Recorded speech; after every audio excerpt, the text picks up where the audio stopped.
Development corporation chairman అయినటువంటి పోసాని కృష్ణమురళి ఈ రోజున ఒక సంచలన వ్యాఖ్యలు చేయడం జరిగింది. అది టీడీపీ అధినేత ఏపీ మాజీ సీఎం అయినటువంటి చంద్రబాబు వల్లనే రంగా చనిపోయారని, ఆయన చంపించాడని కామెంట్ చేశారు. దీనిపైన ఆయన ఎలా అంటున్నారు ఏంటని ఒకసారి సార్, అంత బహిరంగ ఇంత వ్యాఖ్యలు చేశారు అంటే ఏం జరిగిందో ఆ సందర్భంలో చెప్తారా? ఇది చంద్రబాబే చంపించారంటున్నారు కదా, దానికి రుజువులు ఏంటి, ఏముంది? అయ్యో మీరు ఎక్కడున్నారు సార్? చంద్రబాబు గారు రంగా గారిని చంపారని ఆ రోజుల నుంచి ఈ రోజుల వరకు ప్రతి నెల ప్రతి 10 రోజులకు ఒకసారి ఎవరో ఒకరు చెప్తా ఉన్నారు కదా. కొత్తగా వాళ్ళ అబ్బాయి చెప్పాడు, క్లిప్పింగ్ చూసుకోండి, రాధాబాబు క్లిప్పింగ్ చూడండి. ఆ దుర్మార్గుడు మా నాన్న చంపాడు పబ్లిక్ గా అందరూ చెప్పారు కదా, పెద్ద పెద్ద వాళ్ళే చెప్పారు. నేను చెప్పేదే ఉంది. నీ చెవులు ఇప్పుడు 2000 వాడినో 3000 వాడినో చంద్రబాబు చంపించాడని కొత్తగా ఉంది. కాపులు ఇప్పుడు టీడీపీకి ఓటు వేయొద్దు, అది అలా వేస్తే మాత్రం కంపల్సరీగా రంగ ఆత్మ క్షోభిస్తుంది అంటున్నారు కదా.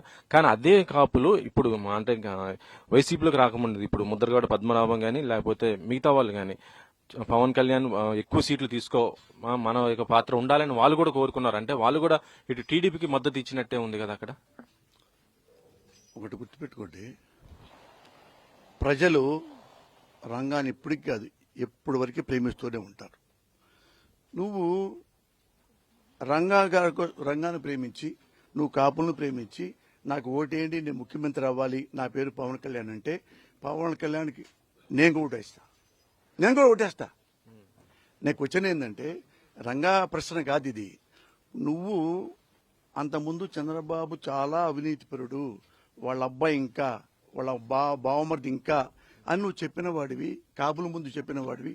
మళ్ళా నువ్వు నా బొడ్డు అని చెప్పి మళ్ళా ఎందుకు ఎప్పుడైతే నువ్వు తిట్టావో వాడినే మళ్ళీ నువ్వు ముఖ్యమంత్రి ఎందుకు అడుగుతున్నావు? మరి చెప్పాలిగా. అది చెబుతుంటే నన్ను అడగొద్దంటే ఇది ప్రజాస్వామ్యం కదా. నువ్వు ఏం చెప్పినా తొలగపరంటున్నా అదే నేను అడిగేది. అందుకే వాళ్ళకేం చెప్తున్నానంటే నువ్వు ఎవరికైనా వేసుకో, రంగాన్ని చంపించిన వాడికి మీరు ఎలా వేస్తారు? అర్థమైందా? ఇప్పుడు నాకెవడన్నా ద్రోహం చేశాడు అనుకో, వాడికి ఓటు ఎందుకు వేస్తాడు? ఓ చిన్న క్వశ్చన్, నీకు ద్రోహం చేసినా ఓటు ఏమంటే ఎందుకు వేస్తా? రీజన్ ఉండాలిగా. నా ద్రోహం చేసినా ఓటు వేయమంటున్నావు, కారణం ఏంటి గురు అని అడుగుతాగా. అట్టగా వాళ్ళు అడుగుతున్నారుగా, ఎందుకు సమాధానం చెప్పు? ఎందుకు సమాధానం? నీ క్వశ్చన్ ఏంటంటే ఇది పవన్ కళ్యాణ్ ఇష్యూ కాదు, ఒక రాజకీయ నాయకుడి ఇష్యూ. అతను పవన్ కళ్యాణ్ ఇంటి పేరు తీసేయండి, పవన్ కళ్యాణ్ తీసేయండి. ఒక జనసేన ఒక అధ్యక్షుడు, ఈ అధ్యక్షుడు నిన్ను ఎందుకు తిట్టావు? నేనంటే ఓటర్ని 100 అంట, నాకు క్రెడిబిలిటీ లేదు. ఎందుకని ఎలక్షన్ ఉంచోట్లేదుగా, ఎమ్మెల్యేగా ముఖ్యమంత్రి అవ్వాలని కోరుకోవట్లేదుగా. నేను కోరుకుంటే నువ్వు బుద్ధిగా మాట్లాడతా వెళ్ళి, అమ్మ అంతకుముందు తప్పు చేశాను, ఇంక తప్పు చేయను, క్షమించండి, ఏమైనా అవకాశం ఉంటే నాకు ఓటేయండి. ఇదే నేను చెప్తాను. అంటే జనసేన యొక్క ముఖ్య లక్షణం ఏంటంటే వైసీపీని అధికారం రావద్దు, మళ్ళీ జగన్ సీఎం కావకూడదు, దీనివల్ల ఓట్లు చేయకూడదని నేను ఇటు టీడీపీకి మద్దతు ఇస్తున్నానని చెప్తున్నాడు కదా. దాని పార్టీ ఎందుకండి పెట్టడం? 10 మంది 10 కార్లు వేసుకుని ఇళ్ళో చెప్పొచ్చు కదా, కార్యకర్తలాగా జగన్కేయద్దు అని చెప్పొచ్చుగా.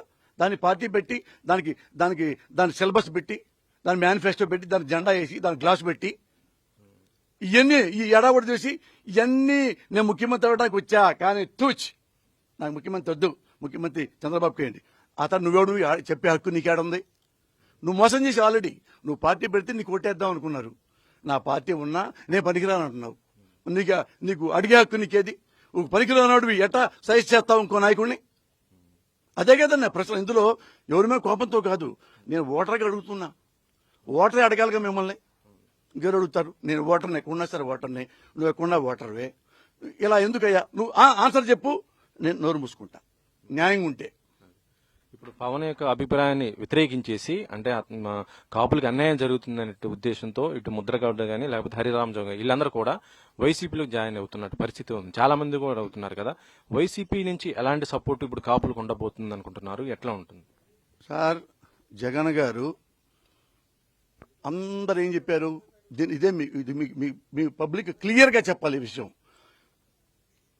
ఇదే చంద్రబాబు నాయుడు కాపుల దగ్గరికి వెళ్ళి, మీరు అందరూ నాకు ఓట్లేసి గెలిపించండి ముఖ్యమంత్రిగా, నేను కాపు రిజర్వేషన్ ఇస్తా.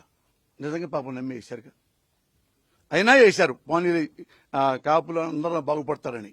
ఎప్పుడు ముఖ్యమంత్రి అవ్వంగానే లేదు, కాపులను నోరు మూయించాడు, కాపులను అరెస్ట్ చేయించాడు, మొదటిగా అవమానం చేశాడు, మోసం చేశాడు. ఇదే జగన్మోహన్ రెడ్డిని అడిగారు. జగన్మోహన్ రెడ్డి ఏమన్నా అంటే రిజర్వేషన్లు మాత్రం నా చేతిలో లేవమ్మా, అది తప్ప ఏమైనా చేస్తా. అది కోర్టులో ఉంది, అది కేంద్ర పరిధిలో ఉంటుంది, నా పరిధిలో లేదు. నేను హంబగ్గా మీకు చెప్పలేను. మీకు ఏం చేయాలంటే I can do anything for you. ఏది ఆర్థిక పరిస్థితులు ఉందా, ఇల్లు లేవా, వాకిళ్ళు లేవా, చదువు లేదా, ఆరోగ్యం లేదా, కష్టాలు ఉన్నాయా, నష్టాలు ఉన్నాయా, కన్నీళ్లు ఉన్నాయా, అవన్నీ తుడుస్తా నేను ముఖ్యమంత్రి నాకు ఇస్తే. రిజర్వేషన్ మాత్రం నా చేతుల్లో లేనిది, డబ్బు నా చేతిలో ఉంది. ఎందుకంటే ఆంధ్రప్రదేశ్లో ప్రదేశ్కి నన్ను ముఖ్యమంత్రిని చేస్తారు కాబట్టి అవన్నీ చేస్తా, రోడ్లు వేస్తా, కరెంట్ ఇస్తా, నీళ్లు ఇస్తా. కానీ ఇది నా చేతిలో లేదు అని అక్కడే చెప్పాడుగా. మరి ఎందుకు నువ్వు అబద్ధం అంటావు? ఎందుకు అబద్ధం? కాబోలు ఎందుకు అబద్ధం? ఇంత అబద్ధాలని తెలిసి కూడా ఒకసారి వేశారు పాపం. ఇంకా ఇంత దుర్మార్గం తెలిసిన తర్వాత మళ్ళీ ఎందుకు వేయాలి అది అడిగా నేను ఇప్పుడు. నెక్స్ట్ గవర్నమెంట్ వస్తే కాపులకి మంత్రి పదవులతో పాటు ఒకవేళ డిప్యూటీ సీఎం ఇలాంటి కొన్ని కీలక పదవులైనా ఇస్తే కాపులకి సాటిస్ఫై అయ్యే అవకాశం ఉందనుకుంటున్నారా? అటు ఉండదు గురు గారు. జగన్ గారు ఆయన ఎప్పుడు నేను ఈ రెడ్డి కులస్తుని అని ఎప్పుడు చెప్పడు, నేను క్రిస్టియన్ని అని చెప్పడు, నేను మనిషిని చెప్తాడు. నేను మీ తమ్ముడిని, మీ మామయ్యని, మీరు మా అక్క, మా చెల్లి, మా బావ, మా అన్న, మీకేం కావాలో చెప్పండి అన్ని చేస్తా. మీరు బతకడానికి ఏం కావాలి, గౌరవంగా బతకడానికి ఏం కావాలి, అవన్నీ చేస్తాడు. కావాలని చెప్పి ఆ ఓట్ల కోసం కాపులకు ఎక్కువ ఇస్తా, కావాలని చెప్పి ఇంకో చోటుకి వెళ్ళి కమ్మాలకి ఇస్తా, అటు చెప్పడు. మా ఊరుంది, ఇప్పుడు పింఛన్ ఉందండి, ఎవరు అర్హులో వాళ్ళందరికీ ఇస్తున్నాడు. అందులో కాపులు ఉన్నారు, కమ్మాళ్ళు ఉన్నారు, రెడ్లు ఉన్నారు, ఇంకో ఉన్నారు, ముస్లింస్ ఉన్నారు. అది ఓపెన్గా అందరూ చెప్తున్నాడు. అది వైఎస్ఆర్ కూడా చెప్పాడు, ఒరే మనం ఈ పథకాలు ఇస్తున్నాం మన పార్టీల కోసమే కాదు, ప్రజలందరి కోసం. ఇవి ప్రజల్లో ఎవరెవరు అర్హత ఉందో. అప్పట్లో చూడండి మరి రైతులకి, అప్పట్లో అందరూ రైతులకి మరి రుణమాఫీ చేశాడుగా. రుణమాఫీ రెడ్ల కోసం కాదుగా. ఈయన అదే మెంటాలిటీ. ఇట్లా ఓటు కోసం నేను మాట అన్నా ఆయన ఒకసారి పాదయాత్ర అప్పుడు, అన్నా ఆయన జగన్ మన వైఎస్ఆర్ గారి లాగా రుణమాఫీ చేస్తారంటే ఓట్లు వేశారు కదా, మీరు కూడా ఒక్క మాట అనొచ్చు కదా, మన పోస్తే ఒకసారి ఓడిపోయాం కదా. పాదయాత్ర అప్పుడు నా చేయి పట్టుకున్నాడు. అప్పుడు కూడా అన్న చూడండి మీరు అది ఇది మీరు కూడా రుణమాఫీ చేస్తే మన ఓట్లు పడతాయి ఏమన్నా అన్నా. నేను తెలియనితనంతో అన్నాడు, మురళి మనం చేయలేని పని మనం చెప్పకూడదు. ఆర్థిక పరిస్థితి చాలా చాలా దారుణంగా ఉంది ఆంధ్రప్రదేశ్లో. నేను దయచేసి పొరపాటున మీకు ఇన్ని వేల కోట్లు, 20 కోట్లు, 20,000, 30,000 కోట్లు రుణమాఫీ అని నేను చెయ్యను, అట్లాంటి మాట నేను చెప్పను అని క్లియర్గా చెప్పాడు. ఎందుకంటే చెప్తాడు, ఈ ఆర్థిక క్రమశిక్షణ బట్టే మనం సర్వీస్ చేయాలి. లాస్ట్ క్వశ్చన్ సార్, ఎలక్షన్స్ దగ్గర రాబోతున్నాయి కదా, మీ యొక్క పాత్ర ఏ విధంగా ఉండబోతుంది ఏపీ పాలిటిక్స్ పైన? అంటే వైఎస్ఆర్సీపీకి మీ యొక్క పాత్ర ఏం లేదండి. నేను ఒక ఓటర్ని, నేను ఒక అభిమానిని, నేను ఒక కార్యకర్తని. జగన్ గారు ఉన్నాళ్లలో బెస్ట్ లీడర్ కాబట్టి ఆయనకి నేను ఏం చేయగలను సర్వీస్ చేస్తా. ఈ ప్రెస్ల ద్వారా, మీలాంటి మీడియా ద్వారా నేను చెప్పుకుంటా ఉంటా ప్రజలకి, ఇతను ఈ పని చేశాడు, ఈ పని చేశాడు, జగన్ గారు ఇంత మంచి పని చేస్తున్నాడు, ఆయన చేస్తే ఇంకా మంచి పని చేస్తాడు అని చెప్తాను తప్ప మా తొందరగా 175 175కి 200లో గెలుస్తాడు. 200 లేవు అక్కడ, 175 ఉన్నాయి. ఇది గెలిపించండి, గెలిపితే మంచివాడు, ఈయన ఇంకా బాగా చేస్తాడు, అదే నేను చెప్పగలను. అంతేగాని నేను కాలజ్ఞానం చెప్పను. ఇన్ని వస్తాయి, ఇన్ని గెలుస్తాం, నా జాతి కదా ఇవి. నేను ఆయన గెలవాలని మనస్ఫూర్తి దేవుని కూడా కోరుకుంటా, దేవుని కూడా పూజిస్తా. ఇప్పుడు జగన్ గారు గెలవాలని ముఖ్యమంత్రిగా. పవన్ కళ్యాణ్ మరి 2 చోట్ల పోటీ చేయబోతున్నాడు, గెలుస్తారా సార్? ఎన్ని 10 చోట్లైనా మీరు పోటీ చేయండి సార్, నిబద్ధత పెట్టుకోండి. నిబద్ధత ఏమి చేయగలవో అదే చేయండి. పక్కాడికి చేయమంటే ఎందుకంటున్నా, పక్కాడికి అంటే ఇంటి పక్క ఉంటే ఇంటి పక్క వాడికి అన్నం లేకపోతే అన్నం పెట్టిపోయి అంతే. ఆయన పార్టీ ఆయనకు ఉంది, చంద్రబాబుకి కబ్జా చేసిన పార్టీ ఉంది. ఆ పార్టీ కోసం నువ్వెందుకే పద్ధతిగా మాట్లాడతావు? ఎప్పుడు పడ్డా పార్టీ పెట్టాడు, చంద్రబాబును గెలిపించమంటాడు, పార్టీ పెడతాడు. ఎవడన్నా ప్రపంచంలో చెబుతాడు ఇవి?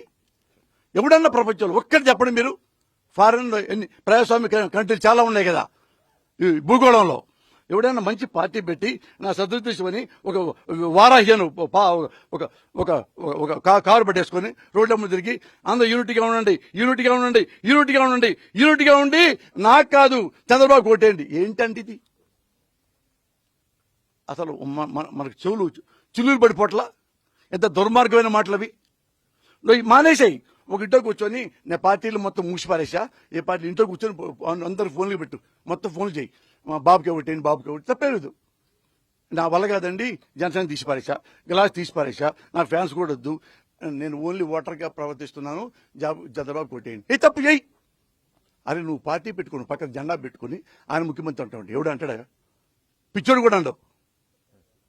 ఓకే సార్, ఇది మొత్తానికైతే పోసాని కృష్ణమురళి చేసినటువంటి కామెంట్స్ ఏదైతే ఉన్నాయో, చంద్రబాబు ఆయన యొక్క వంగవీటి రంగ యొక్క హత్యలో క్రియాశీలంగా మారారని కూడా చెప్తున్నారు. అది ఇప్పుడు మాత్రం సంచలనం అవుతుంది.